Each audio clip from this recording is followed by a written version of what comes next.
बिस्मिल्लाहिर्रहमानिर्रहीम। अस्सलाम वालेकुम स्टूडेंट्स।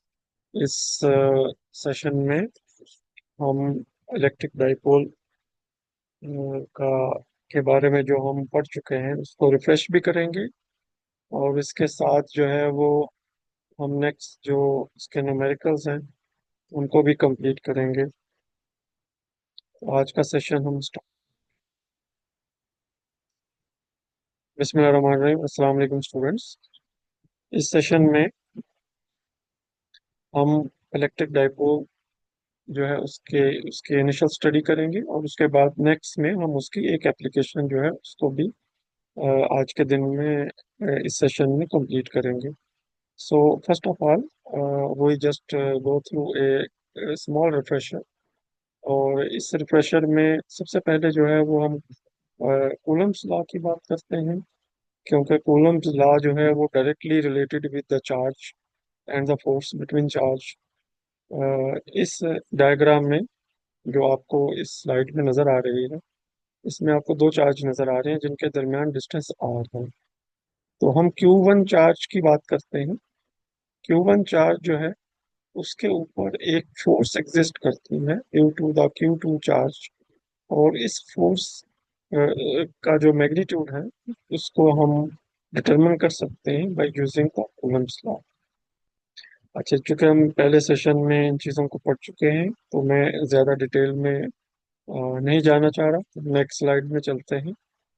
इस स्लाइड में जो है वो इलेक्ट्रिक फील्ड की बात की गई। देखिए, इसमें जो पहली इक्वेशन आपको नजर आ रही है टॉप पे, वो वही है जो कूलम्स लॉ की जो इक्वेशन हमने देखी इससे पहले वाली स्लाइड में। और अगर हम एक यूनिट चार्ज या एक टेस्ट चार्ज की बात करें जो कि यहाँ क्यू नॉट की सूरत में रिप्रेजेंट किया गया है, और इक्वेशन को फोर्स को अगर हम क्यू नॉट से डिवाइड कर दें तो जो हमारे पास एक्सप्रेशन आएगी that is called electric field.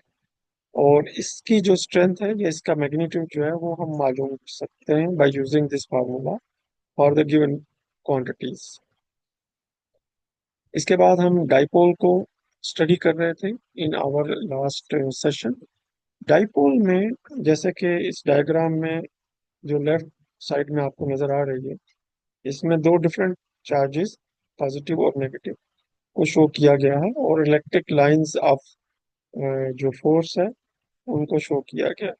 इसमें किसी एक पॉइंट पे जहाँ पे ये जो एरो है वो नजर आ रहा है आपको, ये जो इलेक्ट्रिक फील्ड नजर आ रहा है, इस ये जो एरो नजर आ रहा है ये एक इसकी टेल एक रेड डॉट के ऊपर है।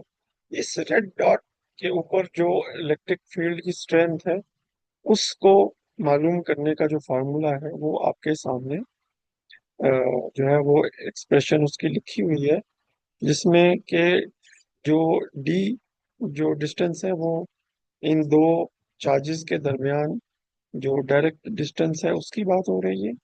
और Z3 जो है या Z जो है ये इस इन दोनों चार्जेस के दरमियान जो सेंटर है वहां से लेके तो इस रेड डॉट जहाँ पे ये इलेक्ट्रिक फोर्स एक्सर्ट करती है वहां तक का जो डिस्टेंस है वो प्राइमरीली Z से डिनोट किया गया।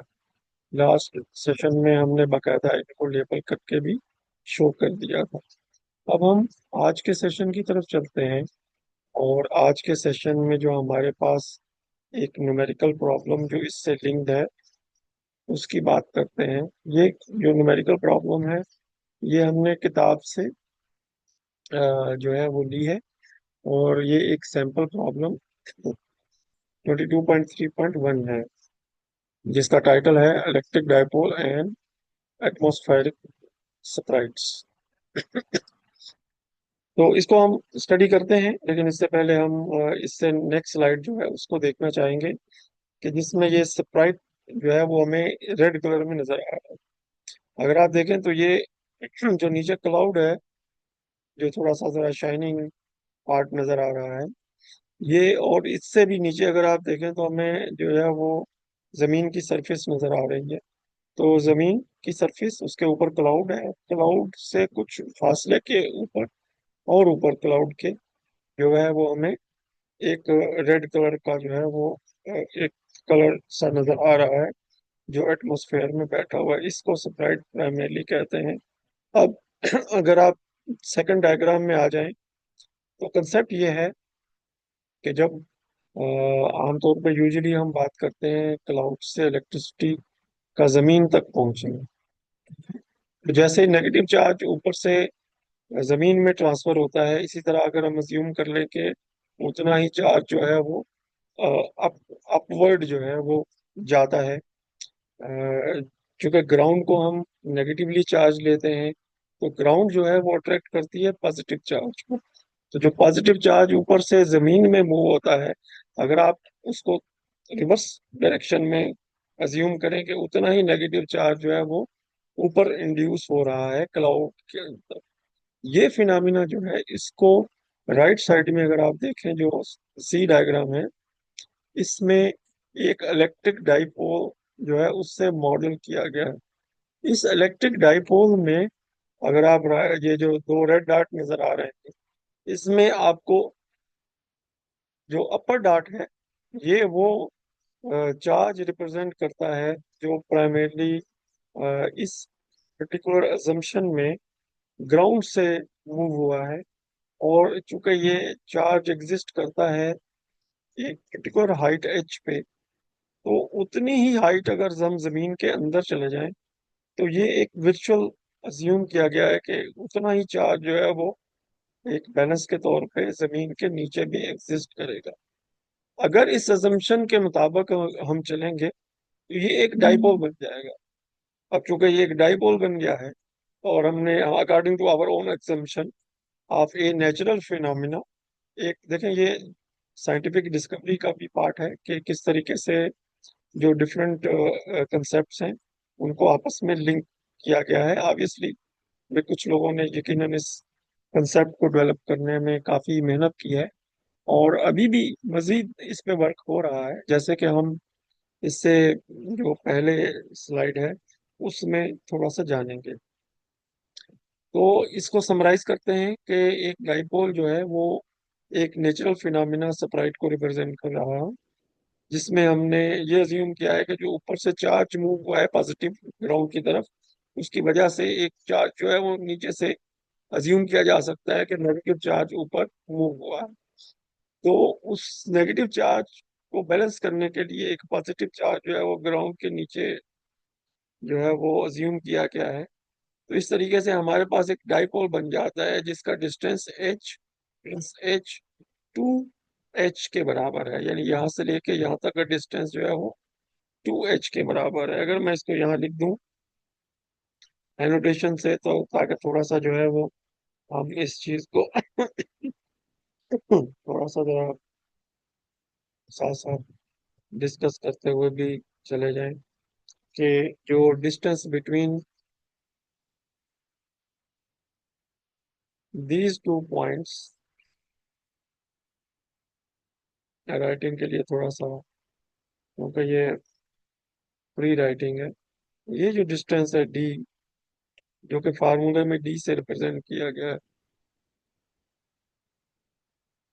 ये जो है that is equal to two H.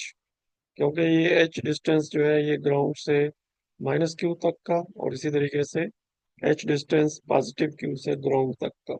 So this is equal to, अगर मैं इसको सही तरीके से लिख पा रहा हूँ, तो is equal to two H.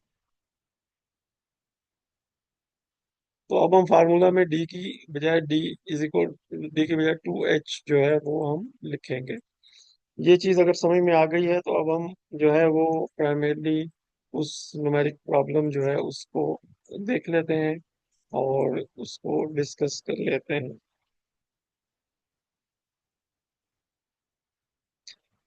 Okay, पहले इसको हम रीड कर लेते हैं ताकि थोड़ा अंडरस्टैंडिंग जो है वो हमारी एक जैसी हो जाए। So the sprites in figure 22.3.3 A, जो कि इसके बाद वाली स्लाइड में है, are huge flashes that occur far above a large thunderstorm। ठीक है, ये आजकल कराची का मौसम भी थोड़ा सा ऐसा हुआ है, तो न्यूमेरिकल प्रॉब्लम भी थोड़ी सी उससे लिंक जो है वो आ गई है। They were seen for decades by pilots flying at night but they were so brief and dim that most pilots figured they were just illusions. बहुत सारे जो पायलट्स हैं उन्होंने ऑब्जर्व तो किया, लेकिन उन्होंने जस्ट इसको अपना वहम समझा और कि ये एक illusion है और इसके अलावा कुछ नहीं है. Then in the 1990s, sprites were captured on video. तो वीडियो पे capture, they are still not well understood. आपने देखा यहाँ जो है वो डिस्क्रिप्शन में लिखा हुआ है कि they are still not well understood. ठीक है, they are still not well understood. So this also creates a challenge, poses a challenge to us, कि हम इस पे मजीद जो है वो अपनी अंडरस्टैंडिंग को बेहतर बनाएं और वो मेथड और साइंटिफिक डिस्कवरी के वो प्रोसेसेस और स्टेप्स वो सीखें जो कि हमें इस फिनोमेना को बेहतर समझने में जो है वो इस्तेमाल, क्योंकि चार्ज जो है जहाँ होता है वहाँ एनर्जी होती है, और एनर्जी को अगर हम रीप कर लें, एनर्जी कॉस्टली होती है. तो एनर्जी को अगर हम स्टोर करने का और उसको इस्तेमाल करने का एक अच्छा मैकेनिज्म बना सकें, that will be a lot of help. Okay, so they are still not well understood, but are believed to be produced when especially powerful lightning occurs between the ground and storm clouds, particularly when the lightning transfers a huge amount of negative charge from the ground to the base of the clouds. अब मजे की बात यह है कि जब ground को हम चूंकि नेगेटिव चार्ज कंसिडर करते हैं और अरसा दराज से हम इसको कंसिडर कर रहे हैं एज ए नेगेटिव चार्ज, और इसका मतलब ये हुआ कि negative charge attracts the positive charge. तो जब लाइटनिंग स्ट्राइक करती है तो इट प्राइमरली जो बहुत सारा चार्ज जो है वो मुंतकिल होता है फ्रॉम क्लाउड्स टू ग्राउंड, और जो पॉजिटिव चार्ज है, और इसी तरीके से हम ये अज्यूम कर सकते हैं कि उतना ही नेगेटिव चार्ज जो है वो इस एक ट्रांसफर में through the law of the conservation of energy जो है वो मूव हुआ है टुवर्ड्स द क्लाउड. ठीक है, ये थोड़ी एक अजम्पशन भी है और एक थोड़ा सा एक ऐसा सिनेरियो है जो कि हम सेमीकंडक्टर के टॉपिक में इसको इस्तेमाल भी करेंगे, इसी कंसेप्ट को. However, just after such a transfer, the ground has a complicated distribution of positive charge. However, we can model the electric field due to the charges in the cloud and the ground by assuming a vertical electric dipole that has charge minus q at cloud height h and charge positive q at below ground depth h. क्योंकि actual charge जिसकी हम बात कर रहे हैं वो तो cloud के अंदर से मूव हुआ है, तो ये क्लाउड तक की जो हाइट है ना उसकी बात हो रही है. तो हमने ये अज्यूम किया कि जो पॉजिटिव चार्ज मूव हुआ है उसकी वजह से जो डेफिशिएंसी पैदा हुई है that is primarily resulted in a negative charge. So ये एक समझने का एक दूसरा तरीका है. So in figure C, if Q is equal to 200 coulomb, अगर हम अज्यूम करें कि जो चार्ज मूव हुआ है वो 200 कूलम है, it's a lot of charge, and H is equal to 6 kilometre, यानी जो क्लाउड है वो जमीन से 6 किलोमीटर हाइट पे है. What is the magnitude of the dipoles electric field at altitude z is 1 is equal to 30 kilometre पे, आप बताइए कि कितना होगा. And somewhat about the cloud and altitude of 60 kilometers somewhat about the stratosphere. इसका मतलब ये हुआ कि जमीन के ऊपर जो है वो 30 किलोमीटर ऊपर की, और इसी तरीके से 60 किलोमीटर ऊपर की बात हो रही है फजा के अंदर जो है वो मालूम करें. फार्मूला हमारे पास है, फार्मूला हमें दिया हुआ था, E इज इक्वल टू, अच्छा इसमें जो 2H लिखा हुआ है वहाँ Z है, और सॉरी वहाँ D लिखा हुआ है, क्योंकि ये हम अभी थोड़ी देर पहले बात कर रहे थे कि ये 2H जो है ये प्राइमरली H के बराबर है, यानी H is equal to, sorry D is equal to 2H. थोड़ा सा दोबारा से रिपीट कर देता हूँ कि D is equal to 2H, इसलिए यहाँ D की जगह 2H लिखा है. बाकी ये फार्मूला वही है जो कि शुरू की स्लाइड में जब हम डाइपोल पढ़ रहे थे, इलेक्ट्रिक डाइपोल, उस वक्त जो है वो Now we have the formula, we have the value of Q. Q is given as 200 coulomb, and we have the value of Z 30 kilometre and Z 260 kilometre. तो ये दो सवाल बन गए, एक ही सवाल में दो सवाल बन जाते हैं. Z1 is equal to 30 kilometre से एक दफा लिखेंगे 30 की पावर 3, और इसी तरीके से Z2 is equal to 62 kilometre लिखेंगे, जो कि 60 की पावर 3 बनेगा. अब हम नेक्स्ट स्लाइड पे जाते हैं, ताकि जो है वो हम इस इन वैल्यूज को देखें कि जब हम इसमें न्यूमेरिकल वैल्यूज पुट करेंगे तो हमारे पास क्या आंसर आएगा. Okay, so this is the formula, and in this formula we primarily put the value, and after putting the value we get for Z1 is equal to 30 kilometers, we get 1.6 into 10 की power 3 Newton per coulomb, which is a fairly high amount of energy जो कि exist करती है. Remember, यहाँ थोड़ा सा मैं एक कंसेप्ट को दोबारा से आपको रिपीट करना चाहूँगा, और वो कंसेप्ट में जब हमने इलेक्ट्रिक फील्ड पढ़ा था उसमें हमने जो है वो इस कंसेप्ट को इनिशियली इंट्रोड्यूस करवाया था. So electric field is equal to, देखिए न्यूमेरिकल तो is fairly easy, but the concept behind this numerical and the things which we need to learn are very quite interesting. ठीक है, हमने कहा कि एक टेस्ट चार्ज को अगर हम एक इलेक्ट्रिक फील्ड में लेके जाएं तो उसके ऊपर जितनी फोर्स लगेगी, तो फोर्स पर यूनिट चार्ज जो है that is called primary electric field. So if we assume q naught is 1 coulomb, for example, is equal to 1 coulomb, so it simplifies the calculation because the electric field become equal to the force. क्योंकि 1 को अगर हम divide करें, multiply करें, तो उससे कोई फर्क नहीं पड़ता. So in that case the electric field become equal to the force. ठीक है, because Q not is equal to 1 coulomb. So this concept is very important because it relates electric field to the electric force or electrostatic force in a direct way. यानी एक direct equality में जो है वो हम इसको देख सकते हैं फार्मूला को. अब हम दोबारा इस क्वेश्चन के ऊपर आ जाते हैं. पहले इस क्वेश्चन के आंसर्स देख लेते हैं, फिर इसको इस फार्मूला से रिलेट करते हैं.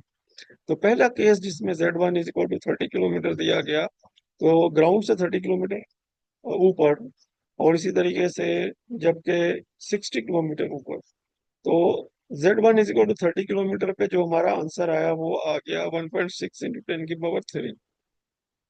10 की पावर 3 मीन्स 3 zeros, ओके, 1000. सो अगर मल्टीप्लाई करें तो इट बिकम 1600.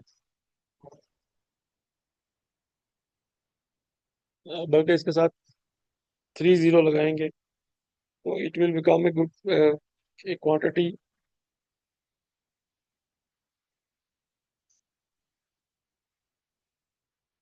वेर एज जब हम 60 किलोमीटर पे और ऊपर चले जाएंगे, so the value become 200 because ये 2 multiplied with 10 की पावर 2, 10 की power 2 means 100, so it become 200. So if we compare 1600 and 200, 200 is a fairly small amount.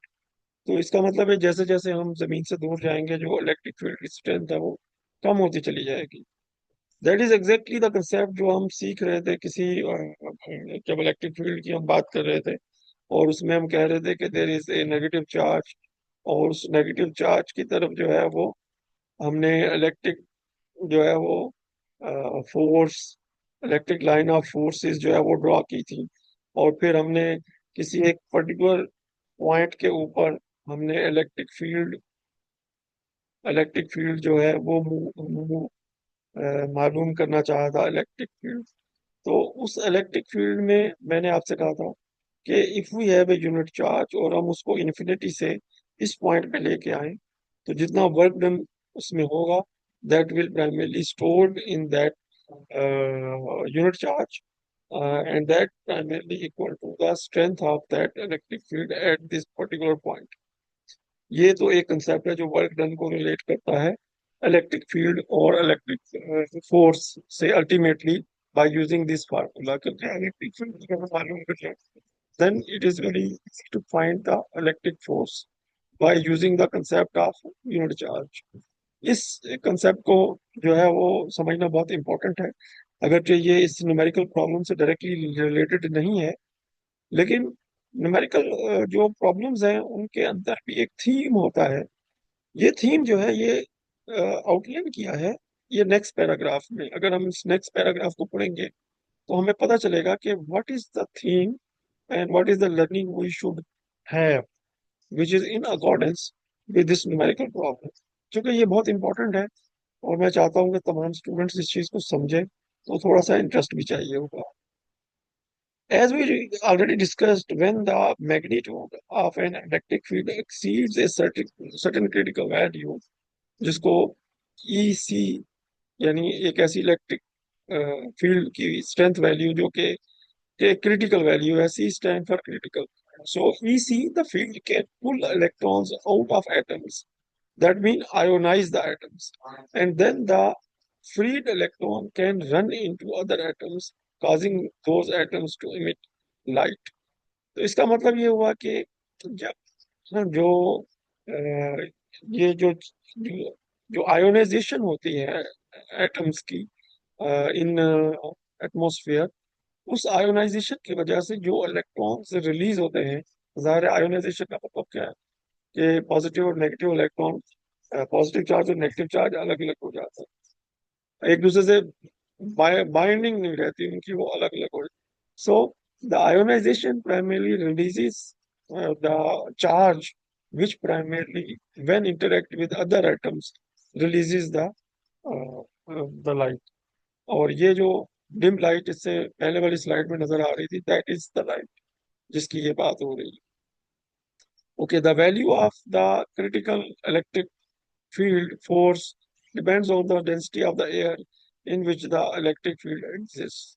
So at altitude Z 60 kilometer, the density of the air is low, whereas at electric uh, field 2 into 10 to the power 2 Newton per coulomb, it exceeds the electric uh, critical electric force strength, and thus the light is emitted by the atoms in the air।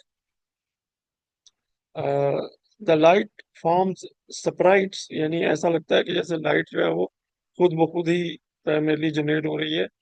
Lower down just above the cloud at Z1 is equal to 30 kilometres, जिसमें के distance कम है। The density of air is much higher and the electric strength at 30 kilometres primarily does not exceed E critical, so no light is emitted. Hence, sprites occur only far above the storm clouds. So this shows that it is highly dependent on the molecular density in the air। जैसे जैसे हम ground से दूर जाएंगे तो molecules की जो density है वो कम होती जाएगी। जैसे जैसे जो एयर मॉलिक्यूल्स हैं उनकी डेंसिटी कम होती जाएगी अपर स्फीयर में, तो ये जो है क्लाउड्स के ऊपर जब हम जाना शुरू करेंगे तो जैसे जैसे डेंसिटी कम होती जाएगी तो ये जो स्ट्रेंथ है इलेक्ट्रिक, जो क्रिटिकल स्ट्रेंथ जो EC है ये रीच हो जाएगा, और उसके बाद फिर वो ये लाइटनिंग जो है ये फिनोमिना हमें नजर आएगा। थोड़ा सा मैग्नीट्यूड जो है वो थोड़ा सा कंफ्यूजिंग है। अगर सिर्फ आप डिस्टेंस और एयर क्वालिटी, एयर डेंसिटी को आपस में रिलेट कर लें, so then it becomes very evident कि जो है वो जो लाइटनिंग का फिनोमिना है वो कैसे अकर होता है। इसको एक और थोड़ा सा मजीद एनहेंस किया जा सकता है कि जिसमें हम जो इलेक्ट्रिक फील्ड स्ट्रेंथ है उसकी बात with non density air molecules जो है वो करें, जो इसका इसने याद से कर नहीं किया। बट एनी हो, इस रिजल्ट को जो हमने सीखा है इसको थोड़ा सा रिपीट कर देते हैं कि जो एयर मॉलिक्यूल्स हैं उनकी डेंसिटी जैसे जैसे ऊपर जाते हैं तो कम होती है। तो ये एक पर्टिकुलर डिस्टेंस, एक पर्टिकुलर डेंसिटी के ऊपर ये जो इलेक्ट्रोस्टैटिक फोर्स है ये इनफ होती है कि वो वहां पे लाइटनिंग का फिनोमिना जनरेट कर सके। That is the primary theme of this paragraph. अगर आप इसको रिलेट करेंगे इलेक्ट्रोस्टैटिक फील्ड स्ट्रेंथ के साथ, तो थोड़ा सा जरा ये एक डिफरेंट पर्सपेक्टिव होगा। Okay, so we now can move towards our next example. इस एग्जांपल में तो हमने सिंपली एक फार्मूला का इस्तेमाल किया है, और ये थोड़ा इम्पोर्टेंट भी है क्योंकि ये बहुत सिंपल एग्जांपल है। सिर्फ इसमें कंसेप्ट थोड़े से ज्यादा हैं, लिहाजा, और थोड़ा सा रिलेशनशिप भी है।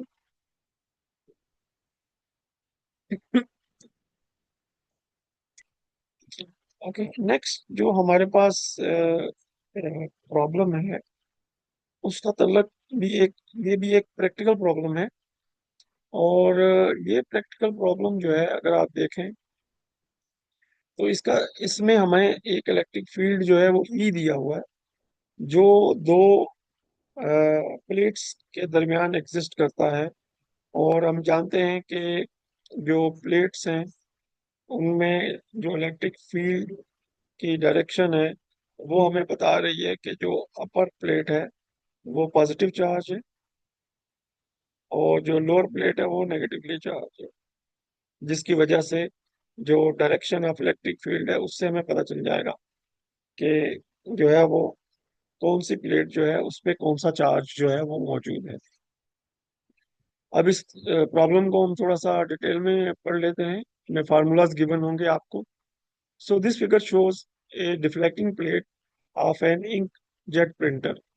प्रिंटर्स में आमतौर पे ये फिनोमेना यूज किया जाता है जिसमें कि मैग्नेटिक फील्ड की वेरिएशन जो है उसकी वजह से प्राइमरली जो है वो मुख्तलिफ चीजें कैलकुलेट की जा सकती हैं। Okay, with superimpose coordinate axis and ink drop with a mass m of 1.3 into 10 to the power minus 10 kilogram and a negative charge of the magnitude q is 1.5 into 10 to the power minus 13 coulomb enters the region between the plates. Okay, यहाँ से इसकी entry है। Okay, initially moves along the x-axis with a velocity 18 meter per second. The length the length of each plate is 1.6 centimeter. The plates are charged and thus produced an electric field at all points between them. Assume the field E is downward directed and is uniform and has a magnitude of 1.4 into 10 to the power 6 Newton per coulomb. What is the vertical deflection of the drop at the far edge of the plate? जैसे ही वो यहाँ से बाहर निकलेगा तो उसकी ये deflection हमें बतानी है कि कितनी है, वाई डायरेक्शन, क्योंकि एक्स डायरेक्शन तो दी हुई है, एक्स डायरेक्शन दी हुई है, और एल लेंथ तय करने के बाद हमें नहीं बताना है कि उसकी वाई डिस्टेंस कितना है। ओके, इस चीज को समझने के लिए फार्मूला दिया हुआ है। हमें ये आइडेंटिफाई करना है कि क्यू क्या है, ई क्या है, एल क्या है, एम और वी क्या है। अगर हमें ये चीजें पता चल जाए इस पैराग्राफ या प्रॉब्लम स्टेटमेंट से, तो हम इसको इजीली सॉल्व कर सकते हैं, इस डिफ्लेक्शन को मालूम कर सकते हैं। ठीक है, तो इस डिफ्लेक्शन को मालूम करने के लिए पहले तो क्यू की बात कर लेते हैं। क्यू हमने देखा कि क्यू हमारे पास जो है वो गिवन है, Q is equal to 1.6 into 10 की पावर माइनस 13। इसी तरीके से ई हमें दिया हुआ है, the electric field E of magnitude 4 into 10 की power 6 Newton per coulomb. And similarly, length L is given. Length of each plate is 1.6 centimeters. Mass is given. Mass is 1.3 into 10 की power minus 10 kilograms. Velocity is also given, 18 meter per second. ठीक है, ये तो if we are able to identify all the variables जो कि इस formula के अंदर, या पैरामीटर्स जो कि इस फार्मूला के अंदर मौजूद हैं, तो हम आसानी से y की वैल्यू जो है वो मालूम कर सकते हैं, जो कि यहाँ पे 0.64 मिलीमीटर के तौर पे नजर आ रही है।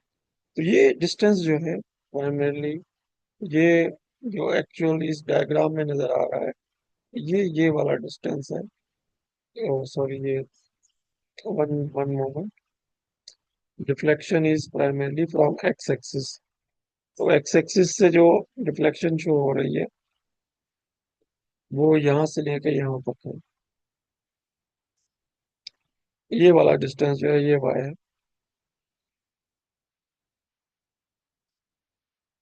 इसकी बात हो रही है, so this Y is primarily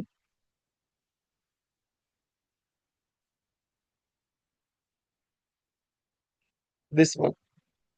so this is the deflection of that particular ink, ink ink का जो प्राइमरी जो ड्रॉप है उसके अंदर, जो बहुत ही छोटा सा ड्रॉप है।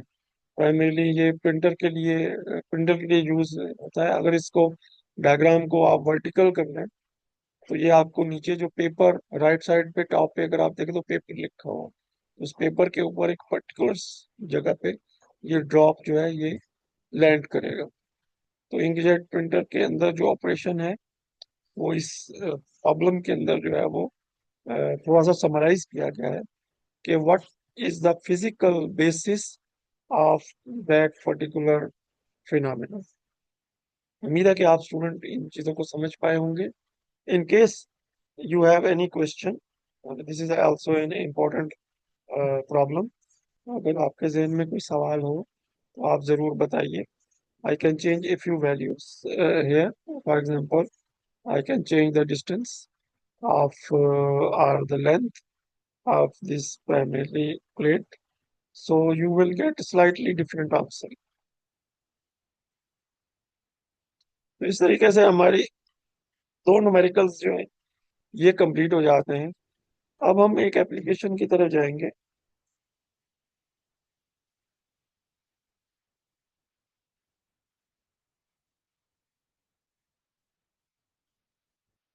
जो कि फर्दर हमें थोड़ा सा इलेक्ट्रिक डाइपोल जो है उसके बारे में मजीद थोड़ा सा जो है वो decide.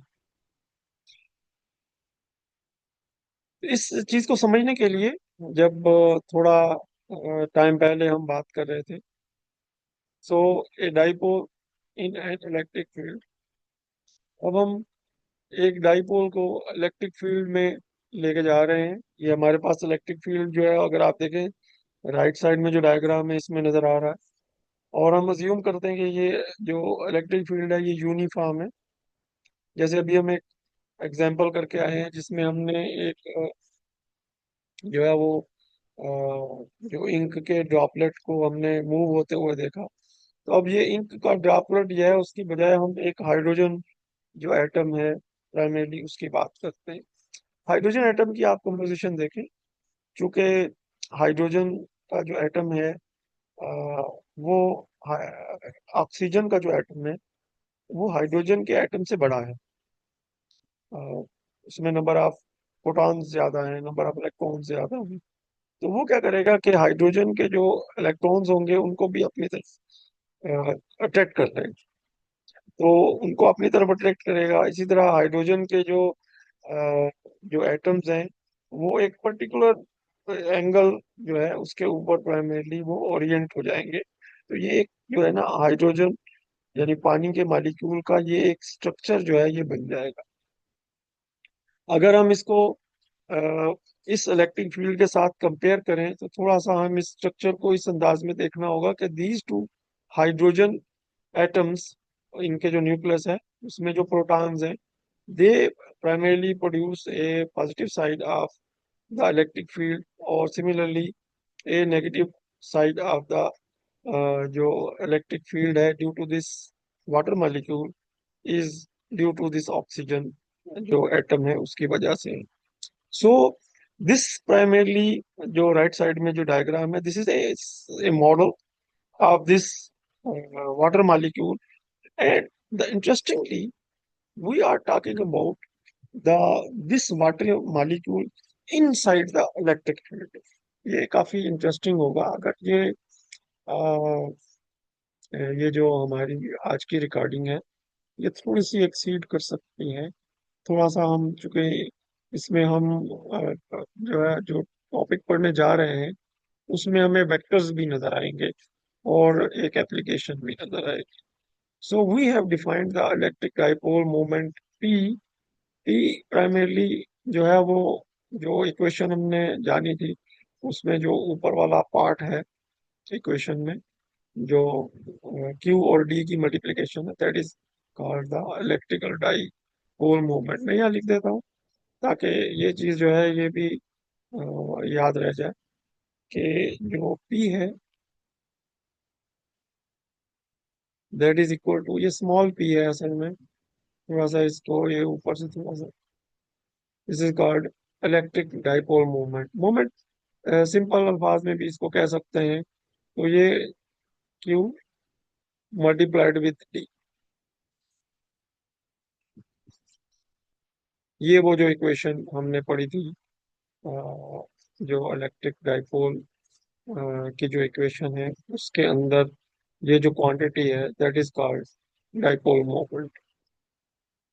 So the the electrical dipole moment P of an electric dipole to be a vector that points from the negative to the positive end of the dipole, ताकि वो इलेक्ट्रिक फील्ड की डायरेक्शन को, as you will see, the behavior of a dipole is a uniform external electric field can be described completely in terms of the two vectors E and P with no need of any details about the dipole structure।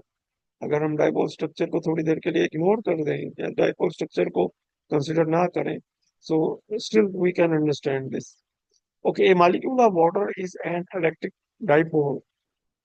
ये figure जो है, there the black dots represents the oxygen nucleus having 8 protons and the two hydrogens having 1 proton each. The colored enclosed areas which represent the region in which the electron can be located around the nucleus. So the possibility of electrons present is in this area, जो कि primarily in nucleus के गिर्द बताया गया है। यानी ये जो रेड है इसका मतलब है ऑक्सीजन के जो इलेक्ट्रॉन है वो इस एरिया में, हाइड्रोजन के गिर्द ये जो ब्लू कलर का नजर आ रहा है, तो हाइड्रोजन के हमें पता है ना एक ही इलेक्ट्रॉन है, तो वो इसके इर्द गिर्द यहाँ घूम रहा होगा। कि हम थोड़ा सा आगे जाएंगे ताकि जो है वो इससे रिलेटेड कोई प्रॉब्लम जो है उसको भी देखें और मजीद जो एप्लीकेशन है उसको भी देखें कि वो क्या है। ओके, अब हम बात करेंगे एक टॉर्क की। जैसे हम जानते हैं कि गाड़ी चलाते हुए हम एक स्टेयरिंग, गाड़ी का मोटरसाइकिल चलाते हुए भी हम देखते हैं कि मोटरसाइकिल का भी एक जो हैंडल होता है जिसको हम पकड़ के रेस दे रहे होते हैं और ब्रेक लगा रहे होते हैं। तो जो फोर्स है वो किसी न किसी एक पॉइंट के ऊपर जो है वो एंगुलर जो मूवमेंट है वो डेवलप होती है। तो थोड़ा सा इस डायग्राम को हम समझ लेते हैं फिर हम इक्वेशन पे आ जाएंगे। ये बहुत आसान इक्वेशन है, इसमें ज्यादा प्रॉब्लम नहीं है। तो हमें पता है कि इलेक्ट्रिक फील्ड जो है वो पॉजिटिव से नेगेटिव साइड में डायरेक्ट होता है। अगर हम एक इलेक्ट्रिक डाइपोल को लेके जाएं जिसमें एक प्लस चार्ज हो क्यू और इसी तरीके से एक नेगेटिव चार्ज हो क्यू, तो ये जो पॉजिटिव चार्ज है, ये जो यहाँ पे इस इलेक्ट्रिक फील्ड की वजह, जो जिसकी वजह से ये इलेक्ट्रिक फील्ड एग्जिस्ट करता है, तो ये पॉजिटिव चार्ज जो है ये इस नेगेटिव चार्ज को अपनी तरफ अट्रैक्ट करेगा और इस सॉरी इस नेगेटिव चार्ज को अपनी तरफ अट्रैक्ट करेगा और इस पॉजिटिव चार्ज को, ये नेगेटिव चार्ज जो है ये अपनी तरफ अट्रैक्ट करेगा। तो इसका मतलब क्या हुआ? इसका मतलब ये हुआ कि थोड़ी देर के बाद यानी आफ्टर सम टाइम एक क्लॉकवाइज मूवमेंट होगी इस डाइपोल के अंदर और ये इस इलेक्ट्रिक फील्ड में अलाइन हो जाए। देखिए इसको इस डायग्राम में यहाँ शो। तो ये जो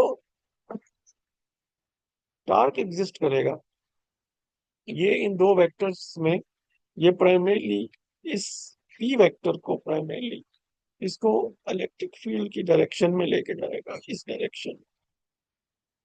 ठीक है, ताकि ये अलाइन हो जाए। और इसकी जो स्टेबल जो कंडीशन होगी वो स्टेबल कंडीशन ये होगी कि अगर मैं इसको यहाँ थोड़ा सा ड्रा कर दूं, ये पॉजिटिव चार्ज है, ये पॉजिटिव अगर हम एज्यूम कर लें और इसी तरीके से एक नेगेटिव चार्ज एज्यूम कर,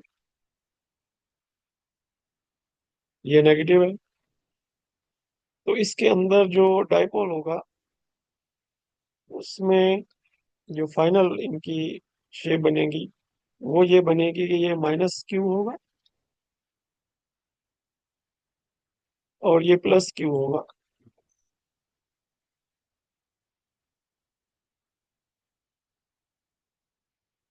ठीक है, ये देखिए अलाइन हो गए, ये बिल्कुल अलाइन हो गए हैं इस इलेक्ट्रिक फील्ड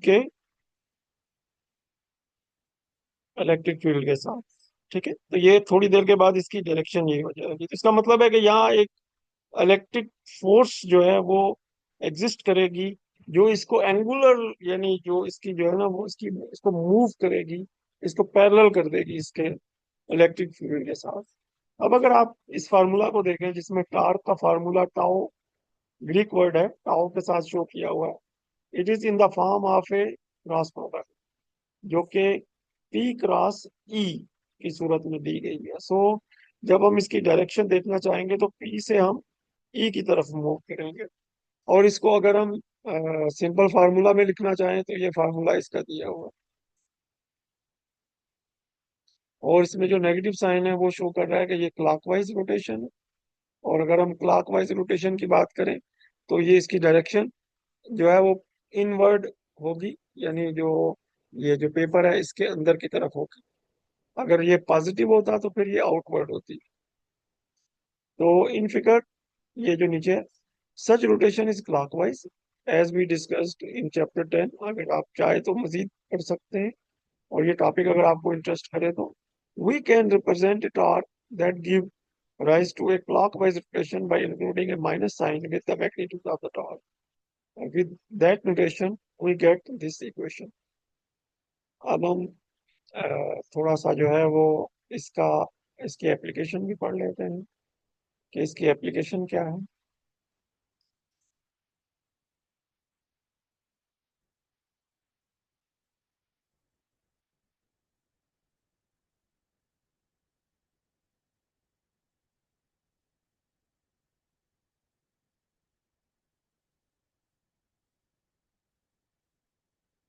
ओके, इसकी एप्लीकेशन जो है वो माइक्रोवेव कुकिंग में है। इसमें हम एक और फिनोमिना से थोड़ा सा जो है जो इससे लिंक करता है उसको देखेंगे, जिसका तलक स्ट्रक्चर और उसके रोटेशन से है। डाइपोल का स्ट्रक्चर और उसकी rotation. Okay, so microwave cooking in liquid water where molecules are relatively free to move around, the electric field produced by each molecular dipole affect the surrounding dipole.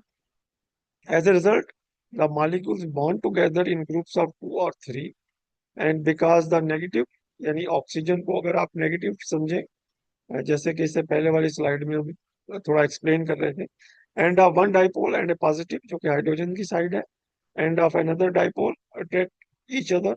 So each time a group is formed, group of two or three molecules, electric potential energy is transferred to the random thermal motion of the group and the surrounding molecules. इसका मतलब है कि कोई thermal energy पैदा होनी शुरू हो जाएगी। At each time the collision among the molecule break up a group, the transfer is reversed. तो इस तरीके से ये ग्रुप बनाएंगे और ब्रेक करेंगे, तो ग्रुप बनाएंगे ब्रेक करेंगे, तो इसमें एक एनर्जी पैदा होगी। The temperature of water, which is associated with a average thermal motion, does not change because on the average the net transfer of energy is zero. Normal condition में ऐसा नहीं होगा, जबकि ग्रुप बन भी रहे हैं और ब्रेक भी हो रहे हैं, तो ये चूंकि एक इक्विलिब्रियम है, इक्विलिब्रियम में जितनी एनर्जी बन रही है उतनी यूज भी हो रही है। तो पानी अगर हमने ग्लास में रखा हुआ है तो वो प्राइमरली सेम टेम्परेचर पे रहेगा या रूम टेम्परेचर पे रहेगा। लेकिन ये थोड़ा सा इस फिनोमिना को जो है वो फॉर्मेशन में भी बताया गया है कि कैसे जो है वो ये ग्रुप बनेंगे और ब्रेक होंगे। तो ये तीन मालिक्यूलों ने एक ग्रुप बनाया हुआ है, लेकिन जैसे ही ये एक जो है वो primarily due to the torque ये रोटेट करेगा तो इसका बॉन्ड जो है वो ब्रेक हो जाएगा। ये इस तरीके से उन्होंने बताया। सो दिस इज द एक्सप्लेनेशन, जिसमें कि जो उसने बताया कि ये जब माइक्रोवेव में कुकिंग होगी तो क्या फिनोमिना जो है वो एग्जिस्ट करेगा। इसको हम एक दफा रीड कर लेते हैं और फिर उसके बाद जो है वो इसको डिस्कस करते हैं। ओके, इन माइक्रोवेव ओवन अब हम जो पानी है उसको लेके जा रहे हैं एक ऐसे ऐसे एरिया में जिसमें एक इलेक्ट्रोस्टैटिक फील्ड एग्जिस्ट करता है, और ये स्टैटिक नहीं है, ये बल्कि ऑसिलेटिंग इलेक्ट्रिक फील्ड है। सो When the oven is operated, the microwave produce in the oven an electric field that rapidly oscillates back and forth in different directions. If there is water in the oven, the oscillating field exerts oscillating torques on the water molecules and continually rotating them back and forth to align their dipole moment with the field direction. चूंकि electric field oscillate कर रहा है, तो जो पानी के जो molecule हैं, जो कि एक डाइपोल का फॉर्म है, तो वो अपने आप को अलाइन करने की कोशिश करेंगे. So molecules that are bonded as a pair can twist around their common bond to stay aligned, but molecules that are bonded in a group of three must break at least one of their two bonds. तो इस तरीके से कुछ जो molecules हैं वो अपने bond की सूरत में ही अलाइन होते रहेंगे, लेकिन कुछ जो है उनमें बॉन्ड ब्रेक होगा. The energy to break these bonds come from the electric field. तो ये जो बॉन्ड ब्रेक होगा, ये प्राइमरीली जो इलेक्ट्रिक फील्ड ऑसिलेट कर रहा है उसकी एनर्जी उसमें यूज होगी. So from the microwave then molecules that have broken away from groups can form new groups transferring the energy they just gained into the thermal energy. वो जो नया group बनेगा उसमें फिर थर्मिनल एनर्जी जो है वो जनरेट है. तो इस तरीके से जो खाना या पानी जो भी माइक्रोवेव में रखा हुआ होगा, वो प्राइमरीली जो है वो हीट अप होना शुरू हो जाएगा. और इसमें जो मेजर रोल होगा वो ये वाटर मॉलिक्यूल्स का होगा अकॉर्डिंग टू दिस एग्जांपल. अब हम आगे चलेंगे नेक्स्ट में. अ, अब ये टॉपिक कंप्लीट हो जाता है, तो थोड़ा सा समराइज कर लेते हैं. इलेक्ट्रिक डाइपोल्स जो हैं उनको हमने स्टडी किया. इसी तरीके से जो है वो चार्ज की movement within an electric field वो हमने डिस्कस की आज के टॉपिक में. क्योंकि electricity is very important part of our daily life और बहुत सारे काम इस पे डिपेंडेंट है. जैसे हम अपना मोबाइल फोन भी चार्ज करते हैं और उसके लिए भी हम ऑब्वियसली इलेक्ट्रॉन्स के फ्लो पे डिपेंड करते हैं चार्ज. और अब तो ऐसे मोबाइल फोन भी आ गए हैं जो कि आप इलेक्ट्रिक फील्ड में रखे तो वो चार्ज हो जाते हैं. उनके लिए इलेक्ट्रिक फील्ड डिजाइन किया गया है, यानी कॉर्डलेस भी आप मोबाइल फोन्स को चार्ज कर सकते हैं. तो इसका मतलब ये हुआ कि आप इलेक्ट्रिक फील्ड की जो एनर्जी है उसको आप स्टोर कर रहे हैं, उसको आप यूटिलाइज कर रहे हैं. तो इस जो जो टॉपिक्स हमने स्टडी किए उनमें हमने एक इलेक्ट्रिक डाइपोल का कंसेप्ट देखा. इसी तरह हमने चार्ज को विद इलेक्ट्रिक फील्ड जो है वो देखा किस तरीके से मूव करता है. फिर इस तरीके से हमने एक वाटर मॉलिक्यूल को एक इलेक्ट्रिक फील्ड के मॉडल के साथ कंपेयर करके देखा कि किस तरीके से जो है वो एक वाटर का मॉलिक्यूल जो है वो एक प्राइमरली इलेक्ट्रिक फील्ड के साथ जो है वो की तर्ज पे मॉडल किया जा सकता है. और इससे पहले जो सेशन था, यानी इसी सेशन में हमने एक और चीज भी जानी थी कि किस तरीके से जो स्प्राइट्स का जो फिनोमिना है उसको हम एक मॉडल करके देख सकते हैं. अगरचे वो अभी फुली अंडरस्टूड नहीं हुआ, लेकिन हम उसको मॉडल करके देख देख सकते हैं. ये जो हमने दो लेक्चर्स स्लाइड्स जो हैं ये रिव्यू की हैं, they contains some of the very fundamental and basic concepts in जो है वो इलेक्ट्रिक चार्ज, इलेक्ट्रिक फोर्स के एरिया में और इसकी एप्लीकेशंस को. ये this is the starting point. ये अगर आप इसको थोड़ा सा अंडरस्टैंड कर लें, you will understand many of the phenomena जो कि नेचुरली अकरिंग है. और इवन आप मोबाइल फोन पे किसी से बात कर रहे हैं, आप किसी से कंप्यूटर पे कोई डॉक्यूमेंट बना रहे हैं, there is a lot of movement of a flow of electrons, flow of charge inside the device. तो हम इसको विजुअलाइज कर सकते हैं. और माइक्रोवेव की एग्जांपल एक अच्छी एग्जांपल है चीज़ों को समझने के लिए. मैं समझता हूँ कि स्टूडेंट्स, आपको थोड़ा सा टाइम बुक को रीड करने के लिए भी देना चाहिए जब तक कि आपके एग्जाम नहीं हो जाते इस सब्जेक्ट के. You should have some interest in your जो है वो studies at this point in time. अगर आपको इस सेशन के बारे में कोई सवाल है, कोई जहन में चीज आती है, तो लाजमी मुझसे पूछ लें। व्हाट्सएप ग्रुप आपका बना हुआ है, उसमें आप क्वेश्चन जो है वो पोस्ट कर सकते हैं। बहुत बहुत शुक्रिया। अस्सलाम वालेकुम।